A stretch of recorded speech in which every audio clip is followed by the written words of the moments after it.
In German, all the nouns begin with a capital letter. Now that is a good idea, and a good idea in this language is necessarily conspicuous from its lonesomeness.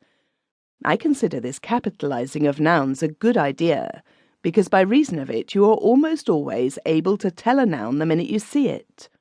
You fall into error occasionally because you mistake the name of a person for the name of a thing, and waste a good deal of time trying to dig a meaning out of it.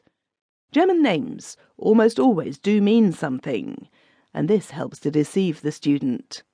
I translated a passage one day which said, "The infuriated tigress broke loose and utterly ate up the unfortunate fir forest, Tannenwald." When I was girding up my loins to doubt this, I found that Tannenwald in this instance was a man's name.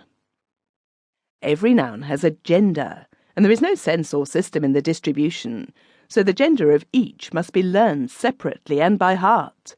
There is no other way. To do this, one has to have a memory like a memorandum book.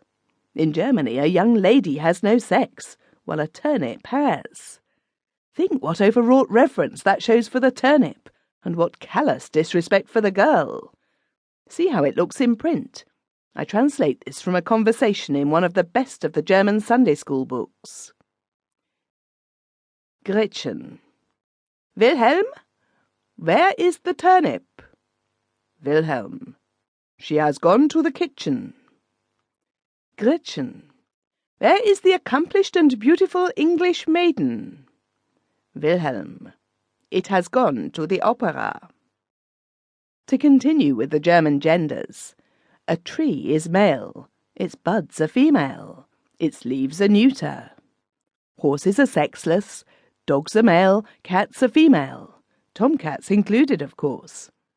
A person's mouth, neck, bosom, elbows, fingers, nails, feet, and body are of the male sex, and his head is male, or neuter, according to the word selected to signify it, and not according to the sex of the individual who wears it. For in Germany all the women have either male heads or sexless ones. A person's nose, lips, shoulders, breast, hands, and toes are of the female sex, and his hair, ears, eyes, chin, legs, knees, heart, and conscience haven't any sex at all. The inventor of the language probably got what he knew about a conscience from hearsay. Now, by the above dissection, the reader will see that in Germany a man may think he is a man, but when he comes to look into the matter closely, he is bound to have his doubts. He finds that in sober truth he is a most ridiculous mixture.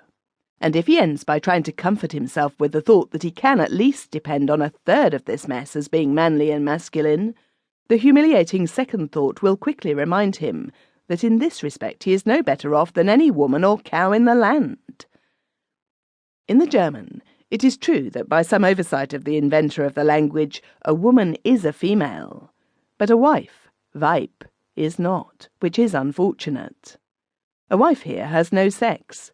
She is neuter. So according to the grammar, a fish is he, his scales are she, but a fishwife is neither. To describe a wife as sexless may be called under-description. That is bad enough, but over-description is surely worse. A German speaks of an Englishman as the Engländer. To change the sex, he adds in, and that stands for Englishwoman, Engländerin. That seems descriptive enough, but still, it is not exact enough for a German, so he precedes the word with that article which indicates that the creature to follow is feminine, and writes it down thus, die Engländerin, which means the she-Englishwoman. I consider that that person is over-described.